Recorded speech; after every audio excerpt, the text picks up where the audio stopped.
नमस्कार दोस्तों, डेट है आज की 1 जुलाई 2022 और स्वागत है आपका एटोएल डिस्कशन में। दो इश्यूज आज हम डिस्कस करेंगे, दोनों द हिंदू के। एक टेक्स्ट कंटेक्स्ट का है, रुपये की वैल्यू डॉलर के मुकाबले में लगातार कम हो रही है, क्यों, क्या रिपरकशंस। काफ़ी बड़ा ये आर्टिकल है, बेसिक्स के साथ डिस्कस करेंगे।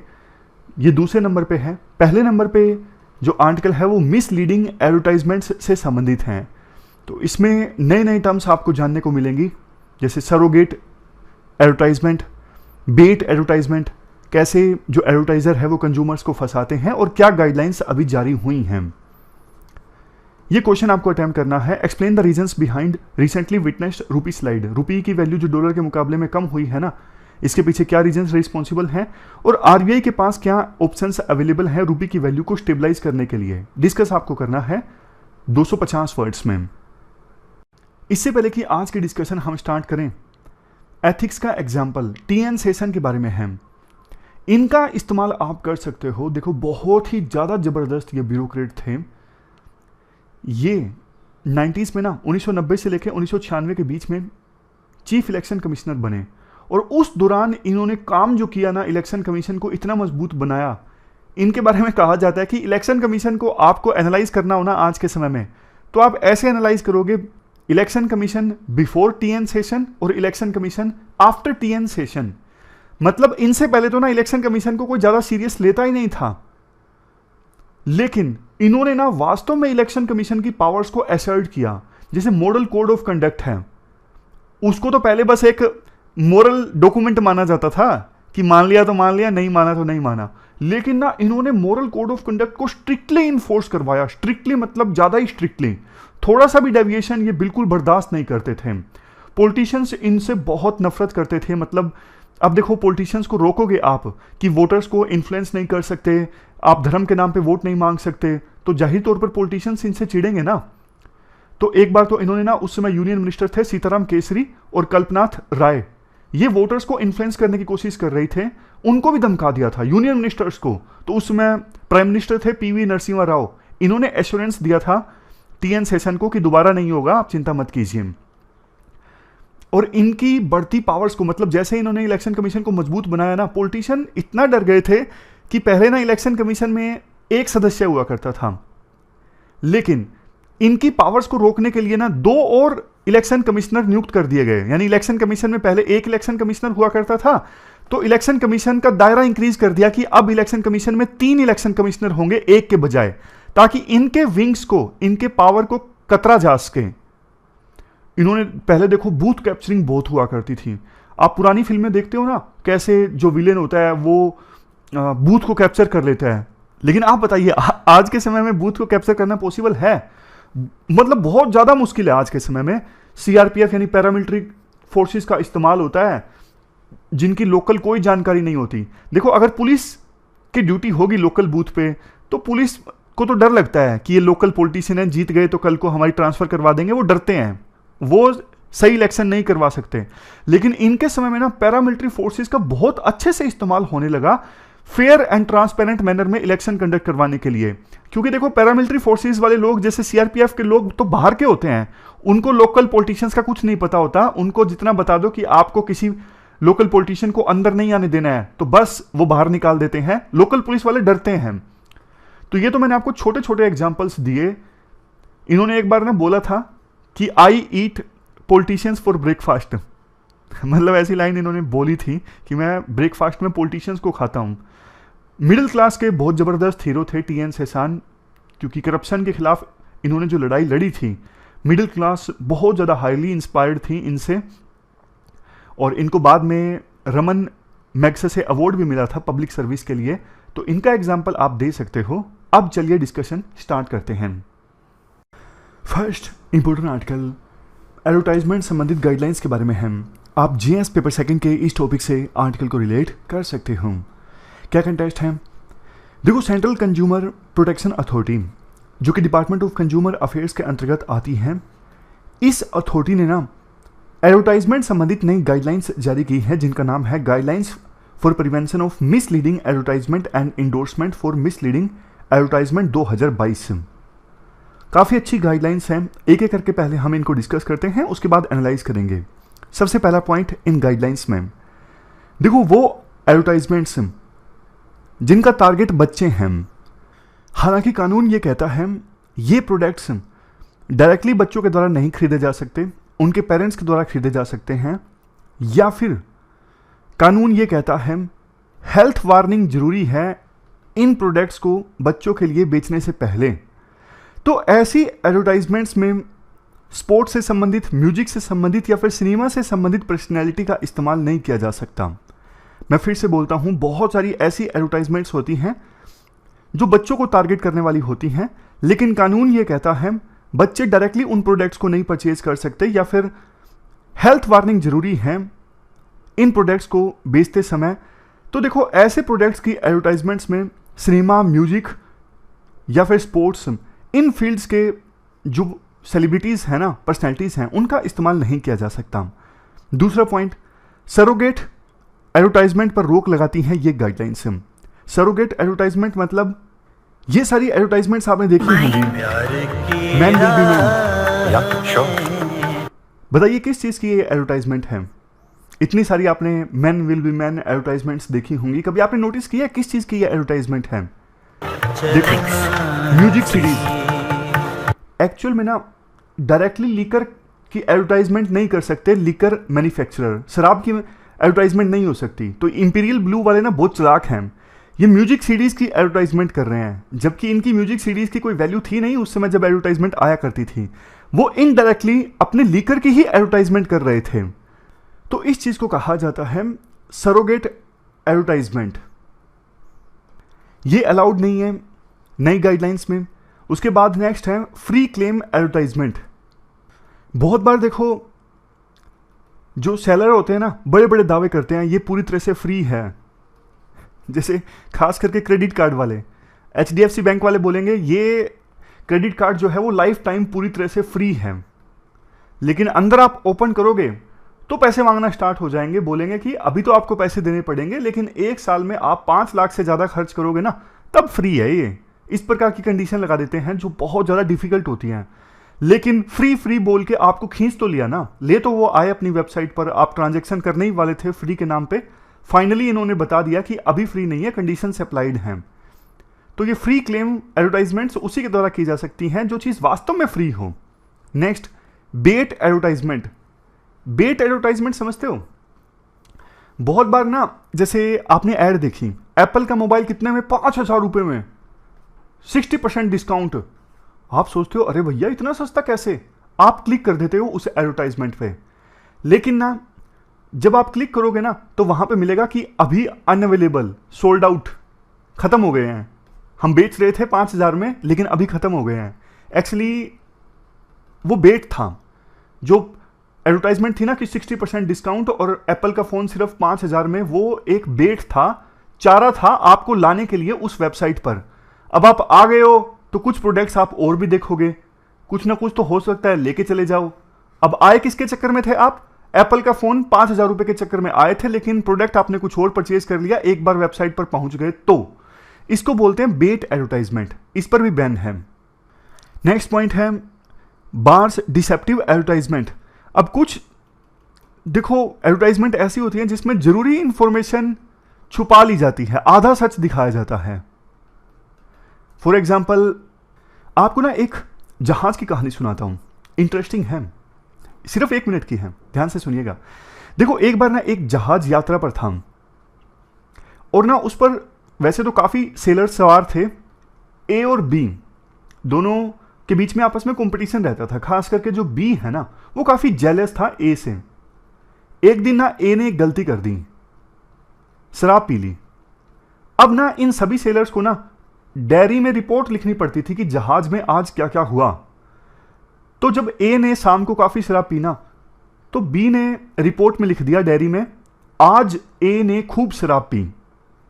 ए ने रिक्वेस्ट किया बी से कि भैया आज मैंने पहली बार पी है, पहली गलती की है, तो कम से कम पूरा सच तो बता दो ना कि आज ए ने पहली बार शराब पी, ताकि सीनियर्स को यह लगे कि ए की पहली गलती है, पहली बार इसने शराब पी है। बी ने मना कर दिया, बी ने कहा नहीं, मैंने जो लिखा है सच लिखा है, आज तुमने बहुत शराब पी है, मैंने वही लिखा है। तो अगले दिन ना अब ए को भी बी के बारे में लिखना था, मतलब ए को भी डेली रिपोर्ट तो फिल करनी होती है, डायरी में कुछ ना कुछ तो लिखना ही होता है। तो ए ने अगले दिन शाम को, पता है डायरी में क्या लिखा? ए ने अगले दिन शाम को डायरी में लिख दिया, आज बी ने शराब नहीं पी। समझ गए? बी चिढ़ गया पूरी तरह से। बी बोला, अरे भैया मैं शराब कभी नहीं पीता हूं, तुमने ये क्यों लिखा कि आज शराब नहीं पी? क्योंकि इससे संकेत ये जा रहा है कि वैसे मैं डेली पीता हूं लेकिन आज मैंने नहीं पी।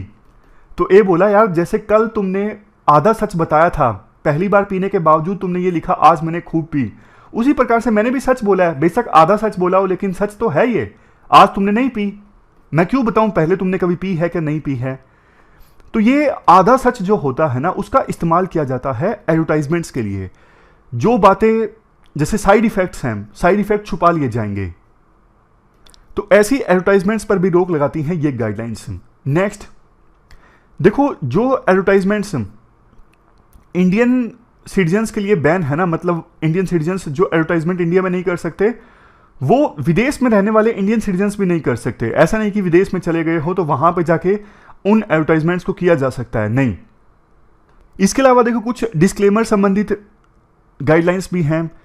जैसे डिस्क्लेमर जो है सेम लैंग्वेज में होना चाहिए, फ़ॉन्ट साइज उतना ही होना चाहिए जितना ऐड का फ़ॉन्ट साइज है। और जो जल्दी जल्दी बोल देते हैं ना, mutual funds are subjected to market risk, read all claims carefully. कई बार आपने देखा होगा कि जल्दी जल्दी बोल देते हैं, कुछ समझ ही नहीं आता।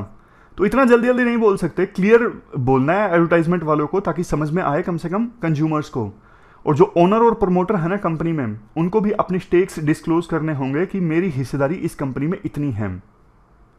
इसके अलावा जो सबसे बड़ी बात है ना इस पूरे एपिसोड में, पूरी गाइडलाइंस में, वो इंडोर्सर के बारे में है। इंडोर्सर मतलब जैसे ये विमल की ऐड करते हैं अजय देवगन, शाहरुख खान, अक्षय कुमार, ये इंडोर्सर हैं जो प्रोडक्ट को इंडोर्स करते हैं। इनको ना कोई भी प्रोडक्ट की एडवर्टाइजमेंट करने से पहले ड्यू डिलीजेंस बरतनी होगी कि एडवर्टाइजमेंट में जो लोग क्लेम किए जा रहे हैं वो सही हैं या गलत हैं, आपने भी वो प्रोडक्ट यूज किया हो, जो आप बोल रहे हो वो सही है। ये सब ड्यू डिलीजेंस इंडोर्सर को बरतनी होगी, ये अच्छी चीज है। अब जो अथॉरिटी है ना, कंज्यूमर प्रोटेक्शन अथॉरिटी, वो देखो 10 लाख का फाइन लगा सकती है मैन्युफैक्चरर, एडवर्टाइजर और इंडोर्सर के ऊपर अलग, अगर वो कोई मिसलीडिंग एडवर्टाइजमेंट में पार्टिसिपेट करते हैं और दोबारा से गलती की जाती है तो 50 लाख तक का फाइन लगाया जा सकता है। अथॉरिटी इंडोर्सर को ना 1 साल के लिए रोक भी सकती है एडवर्टाइजमेंट करने से। यह अच्छी चीज है। मान लीजिए अजय देवगन ने कोई ऐसी एडवर्टाइजमेंट कर दी जो मिसलीडिंग है, तो अथॉरिटी बोल सकती है कि अजय देवगन आने वाले 1 साल में कोई एडवर्टाइजमेंट नहीं कर सकते, रोक लगा दिया। अगर फिर से अजय देवगन करते हैं तो उन पर ये 3 साल तक रोक लगाई जा सकती है। अब देखो इस एस्पेक्ट पर थोड़ा ज़्यादा डिटेल से डिस्कशन किया जाता है आर्टिकल में। जैसे ना जो इंडोर्सर होते हैं, जो सेलिब्रिटीज़, विराट कोहली, अक्षय कुमार, इनसे एडवर्टाइजमेंट करवाते क्यों हैं? बहुत सारे रीजंस हैं। एक तो ज़्यादा अच्छे से ये कम्युनिकेट कर पाते हैं, ऑब्जेक्टिव क्या है प्रोडक्ट का, ब्रांड वैल्यू होती है इनकी, और इन पर लोग ट्रस्ट करते हैं, क्रेडिबिलिटी होती है, तो ज़्यादा प्रोडक्ट्स बिकते हैं। बट कई बार ऐसा भी होता है कि प्रोडक्ट के बारे में बोलने के लिए कुछ ज़्यादा कुछ होता नहीं है, तो बस सेलिब्रिटी को आगे कर दो, सेम बात वही रिपीट कर देगा ताकि उसकी फेस वैल्यू पर प्रोडक्ट बिक जाए। ये लेजी मार्केटिंग है। अब देखो एडवर्टाइजमेंट अगर मिसलीडिंग है तो इसके लिए इंडोर्सर को जिम्मेदार ठहराना सही है या गलत है? इंडोर्सर यानी ये सेलिब्रिटीज तो सर्विस प्रोवाइडर हैं, तो क्या इनकी रिस्पॉन्सिबिलिटी फिक्स करना जरूरी है? क्योंकि देखो इनको ना प्रोडक्ट की टेक्निकल नॉलेज तो होगी नहीं। जैसे मान लीजिए बोर्नविटा की एड है, तो आपको लगता है कि ये जो सेलिब्रिटीज हैं वो बोर्नविटा के बारे में पहले तफ्तीश करते होंगे कि हाँ ये अच्छे से काम करता है या नहीं करता है? नहीं, टेक्निकल नॉलेज इनको नहीं होती। सीधा इनके लिए पैसा मैटर करता है, पैसा कितना मिलेगा वो एडवर्टाइजमेंट कर देते हैं। लेकिन अब गाइडलाइंस में बोला गया है कि वो ड्यू डिलीजेंस बरतेंगे। ड्यू डिलीजेंस बरतने का मतलब क्या है? पहले प्रोडक्ट्स को वेरीफाई करेंगे। अब देखो या तो इनकी टीम होगी जो प्रोडक्ट्स को वेरीफाई करेंगी, या फिर ये ASCI के पास जाएंगे। ASCI मतलब advertisement standard council of India, ताकि कंपनी की जो रिपोर्ट्स है प्रोडक्ट के बारे में उसे वेरीफाई करवाया जा सके। लेकिन दिक्कत पता क्या है, बहुत सारे प्रोडक्ट्स जो दावे करते हैं ना वो ग्रे जोन में होते हैं। ग्रे जोन में मतलब इसको खाने से हड्डियां मजबूत होती हैं, ये सीमेंट मजबूत है, अब कैसे टेस्ट करेंगे सारा, मतलब बहुत सारे ऐसे दावे ना ग्रे जोन में होते हैं, उनको आसानी से टेस्ट नहीं किया जा सकता। वैसे देखो, पहले कंज्यूमर प्रोटेक्शन एक्ट में ना एक प्रोविजन हुआ करता था, इवन इंडोर्सर को यानी सेलिब्रिटीज जो एडवर्टाइजमेंट करते हैं ना, उनके लिए भी सजा का प्रावधान था, हालांकि ये बहुत स्ट्रिक्ट था। अब फाइन का प्रावधान किया गया है 10 लाख और दोबारा गलती करने पे 50 लाख। ये फाइन वैसे कुछ भी नहीं है। ये जो विराट कोहली जैसे लोग हैं, एक एक एडवर्टाइजमेंट के लिए जैसे 5 CR लेते हैं एक साल का, 10 लाख का फाइन इनके लिए क्या मायने रखता है। लेकिन बात ये है, ये जो प्रोविजन है ना कि उनको 1 साल तक एडवर्टाइजमेंट करने से रोका जा सकता है, ये बहुत बड़ी चीज है। अब विराट कोहली 1 साल तक एडवर्टाइजमेंट नहीं करेंगे तो उनको 150 करोड़ का 200 करोड़ का नुकसान हो जाएगा। ये एक बड़ी चीज है और उनकी क्रेडिबिलिटी को भी बहुत ठेस पहुंचेगी। ट्रस्ट लोगों का खत्म हो जाएगा कि उन्होंने मिसलीडिंग एडवर्टाइजमेंट की है, तो ये एक डेटरेंस का काम करेगा। इसके बाद नेक्स्ट आर्टिकल रुपये की डॉलर के मुकाबले में घटती वैल्यू से संबंधित है। आप जीएस पेपर 3 के इस टॉपिक से आर्टिकल को रिलेट कर सकते हो। क्या कंटेस्ट है, देखो अभी इंडियन रुपये की जो वैल्यू है ना डॉलर के मुकाबले में ऑल टाइम लो पर है। कितनी? 79 रुपीज़। वेडनेसडे को रुपये डॉलर के मुकाबले में 79.05 पर बंद हुआ। कई सारे एनालिस्ट ये बोल रहे हैं कि रुपये की वैल्यू जो है वो डॉलर के मुकाबले में और ज़्यादा कम होगी और जल्द ही 80 को पार कर जाएगा रुपये डॉलर के मुकाबले में। आईएमएफ का यह भी अनुमान है कि फाइनेंशियल ईयर 2029 आते आते रुपये की जो वैल्यू है डॉलर के मुकाबले में 94 हो जाएगी। देखो इस साल ना रुपये की वैल्यू डॉलर के मुकाबले में 6% कम हो गई है जनवरी 2022 के बाद से ही। और फॉरेक्स रिजर्व जो हमारा एक समय में 642 बिलियन डॉलर्स पहुंच गया था, अब 600 बिलियन डॉलर से कम पर आ गया है। क्यों? उसका रीजन देखो ये है, जैसे फॉरेक्स रिजर्व में दूसरी करेंसीज भी होती हैं, फॉर एग्जांपल यूरो, येन, उनकी वैल्यू भी डेप्रिशिएट हुई है डॉलर के मुकाबले में, तो उनकी वैल्यू कम हुई है डॉलर के मुकाबले में और फाइनल कैलकुलेशन हो रही है डॉलर में, तो निश्चित तौर पर फिर फॉरेन एक्सचेंज रिजर्व कम होगा ही। यानी फॉरेन एक्सचेंज रिजर्व हमारा सितंबर से लेकर अभी तक 50 बिलियन डॉलर से ज़्यादा कम हो गया है। आरबीआई ने काफ़ी स्टेप्स लिए तो हैं रुपये की घटती वैल्यू को रोकने के लिए, लेकिन देखो आपने देखा हो तो आज़ादी के बाद से ही कुछ टाइम्स तो सरकार ने जानबूझ के रुपये की वैल्यू को डॉलर के मुकाबले में डेप्रिशिएट किया, डीवैल्यूएट किया, लेकिन ओवरऑल सिनेरियो देखें ना तो रुपये जो है वो डॉलर के मुकाबले में कमज़ोर होता जा रहा है आज़ादी के बाद से ही। और आरबीआई का ऑब्जेक्टिव ये है कि रुपये की वैल्यू जो है ना डॉलर के मुकाबले में नेचुरल होनी चाहिए। नेचुरल मतलब जितने पे जाता है जाने दो, कोई दिक्कत नहीं है। बस आरबीआई ये चाहता है कि जल्दी जल्दी वैल्यू ना घटे या फिर बढ़े, वोलेटाइल नहीं होनी चाहिए रुपये की वैल्यू डॉलर के मुकाबले में, धीरे धीरे करके कम हो तो कोई दिक्कत नहीं है। जो भी नेचुरल वैल्यू है रुपये की डॉलर के मुकाबले में वो आ जाए, इतना आरबीआई चाहती है। अब देखो 2-3 चीजें मैं आपको बताता हूं, कंसेप्ट्स आपके क्लियर हो जाएंगे। देखो किसी भी चीज की जो वैल्यू है ना वो डिमांड एंड सप्लाई पर डिपेंड करती है, मानते हो इस चीज को? अगर किसी चीज की डिमांड ज्यादा है तो वैल्यू ज्यादा होगी, सप्लाई ज्यादा है तो वैल्यू कम होगी, समझ रहे हो? तो करेंसी के साथ भी ऐसा ही है। मान लीजिए डॉलर की डिमांड हमारे देश में ज्यादा है तो डॉलर की वैल्यू मजबूत होगी। मान लीजिए डॉलर की सप्लाई ज्यादा है हमारे देश में, डिमांड ज्यादा नहीं है, सप्लाई ज्यादा है। सप्लाई ज्यादा से मतलब ये है कि अच्छी खासी मात्रा में इन्वेस्टमेंट आ रही है, एफडीआई आ रही है, तो अच्छे खासे अमाउंट में डॉलर आ रहा है, डॉलर की कोई दिक्कत नहीं है, सप्लाई ज़्यादा है, तो फिर डॉलर की जो वैल्यू है ना रुपये के मुकाबले में कमज़ोर होगी। सीधी सी चीज़ है ना। जैसे गोल्ड है, डायमंड है, अब देखो घर घर में गली गली में ऐसे ही डायमंड बिखरा रहेगा तो डायमंड और गोल्ड की वैल्यू इतनी ज़्यादा थोड़ी ना होगी। स्कैर्सिटी में है, लिमिटेड है गोल्ड डायमंड, डिमांड ज़्यादा है, सप्लाई कम है, तभी तो इनकी वैल्यू ज़्यादा है ना। अब देखो मान लीजिए, थोड़ा और मैं आपको डिटेल से बताता हूं। मान लीजिए हमारे देश में ऑयल हम इंपोर्ट कर रहे हैं, अब ऑयल दूसरे देशों से इंपोर्ट करते हैं तो डॉलर में इंपोर्ट करना पड़ता है। मान लीजिए ऑयल के दाम बढ़ गए हैं तो मतलब ज़्यादा डॉलर इस्तेमाल होगा ऑयल को परचेज करने के लिए। ज़्यादा डॉलर इस्तेमाल होगा तो मतलब हमारे देश में डॉलर की कमी हो जाएगी, डॉलर की डिमांड बढ़ जाएगी। डॉलर की डिमांड बढ़ेगी तो फिर डॉलर ज़्यादा मजबूत होगा रुपये के मुकाबले में। तो ये एक फैक्टर है जो असर डालता है रुपये की वैल्यू क्या होगी डॉलर के मुकाबले में, कि आप ऑयल परचेज कितना कर रहे हो। इन्वेस्टमेंट देख लीजिए, मान लीजिए इंडिया में इन्वेस्टमेंट ज़्यादा आती है, एफडीआई और फॉरेन इंस्टीट्यूशनल इन्वेस्टमेंट ज़्यादा आती है, तो फिर क्या होगा? डॉलर में पैसा हमारे देश में आ रहा है इन्वेस्टमेंट की फॉर्म में, डॉलर हैं अच्छी खासी मात्रा में, कोई दिक्कत नहीं है, डिमांड ज़्यादा नहीं है, सप्लाई अच्छी है, तो डॉलर की वैल्यू कम होगी, मतलब कमज़ोर होगी रुपये के मुकाबले में। लेकिन मान लीजिए जो foreign investment, foreign capital already India में इन्वेस्टेड है, बट अब वो देश को छोड़ के जा रहा है, यानी डॉलर ऑलरेडी जो इन्वेस्टेड था, ऑलरेडी इन्वेस्टमेंट थी, वो वापस जा रही है, यानी डॉलर वापस जा रहा है, वापस जा रहा है। इसका मतलब हमारे देश में फिर डॉलर की कमी हो जाएगी, कमी हो जाएगी, इसका मतलब डॉलर कम है, डिमांड ज़्यादा है। तो ऐसी सिचुएशन में डॉलर मजबूत होगा रुपये के मुकाबले में, रुपये की वैल्यू कम होगी डॉलर के मुकाबले में, और वही अब हो रहा है। अब क्या हो रहा है? यूएस फेडरल रिजर्व ने ना इंटरेस्ट रेट्स को इंक्रीज कर दिया।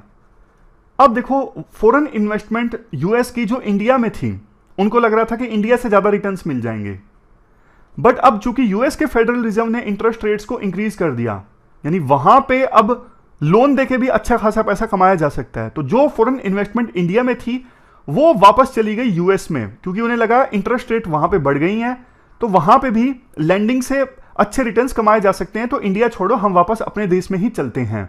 तो होगा क्या इससे? इंडिया से फॉरेन इन्वेस्टमेंट चली गई, इंडिया से डॉलर चला गया, यानी डॉलर की कमी हो गई। कमी हो गई तो फिर सीधी सी बात, रुपये की वैल्यू कमजोर हो जाएगी, डॉलर मजबूत होगा। जिस चीज़ की डिमांड ज़्यादा है, सप्लाई कम है, वो चीज़ मजबूत होती है। ये एक रीज़न है जिसकी वजह से अब यूरो, जो डॉलर की वैल्यू है, वो इंक्रीज हो रही है रुपये के मुकाबले में। अब इसका ना एक और चीज़ से नाता है, वो भी आप यहीं से समझ लीजिए। पिछले कई दशकों में जो रुपये कमज़ोर हुआ है ना डॉलर के मुकाबले में, उसका एक मेजर रीज़न ये भी है, इंडिया में इन्फ्लेशन ज़्यादा रहती है। हायर इन्फ्लेशन का होना, इसका मतलब ये है आरबीआई जो है रुपये को ज़्यादा फास्ट रेट पर क्रिएट कर रहा है as comparison to US federal reserve dollar को क्रिएट कर रहा है। समझ रहे हो?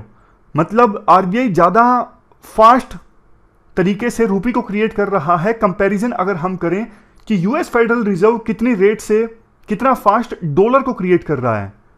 तो आरबीआई जब ज़्यादा फास्ट ढंग से रुपये को क्रिएट कर रहा है, मतलब रुपये ज़्यादा, जो चीज़ ज़्यादा होती है उसकी सप्लाई ज़्यादा, सप्लाई ज़्यादा मतलब डिमांड कम, डिमांड का कम मतलब value come, value come.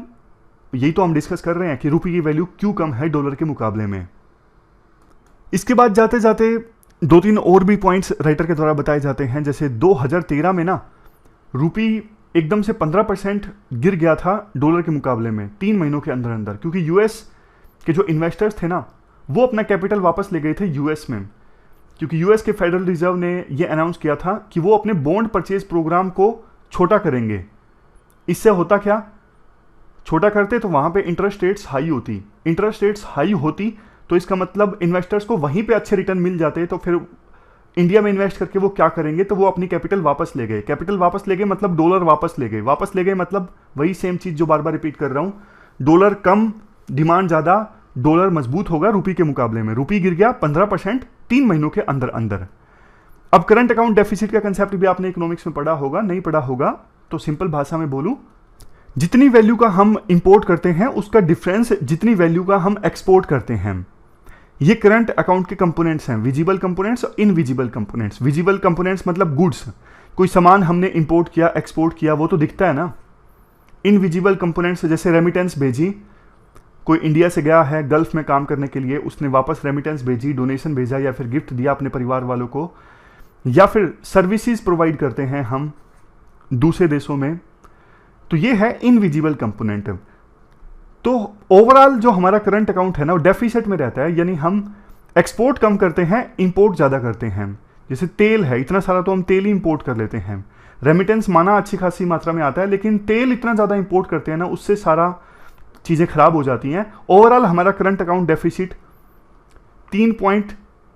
3% of GDP पर है, ये पिछले 10 साल के हाई पर है। तो अब देखो करंट अकाउंट डेफिसिट रहेगा, मतलब हम एक्सपोर्ट कम कर रहे हैं, इंपोर्ट ज़्यादा कर रहे हैं। इंपोर्ट ज़्यादा कर रहे हैं मतलब हमें ज़्यादा डॉलर की आवश्यकता है, ज़्यादा डॉलर की आवश्यकता है मतलब डॉलर की डिमांड ज़्यादा, डॉलर की डिमांड ज़्यादा मतलब बताइए। अब की बार आप बोलिए, थक गया मैं सेम चीज़ बार बार बोल के। डॉलर की डिमांड ज़्यादा मतलब डॉलर मजबूत रुपये के मुकाबले में। तो ये फैक्टर्स हैं, अगर यूपीएससी क्वेश्चन पूछ लेती है कि डॉलर क्यों मजबूत हो रहा है रुपये के मुकाबले में, और क्यों ऐसा कहा जा रहा है कि 2029 आते आते इसकी वैल्यू 94 हो जाएगी रुपये की वैल्यू डॉलर के मुकाबले में, तो ये सारे फैक्टर्स आप बता दीजिएगा। तो ये थी हमारी आज की डिस्कशन। आज 2 ही इशू हमने डिस्कस किए डिटेल से। फिलहाल इस डिस्कशन में इतना ही है। Thank you very much for discussion.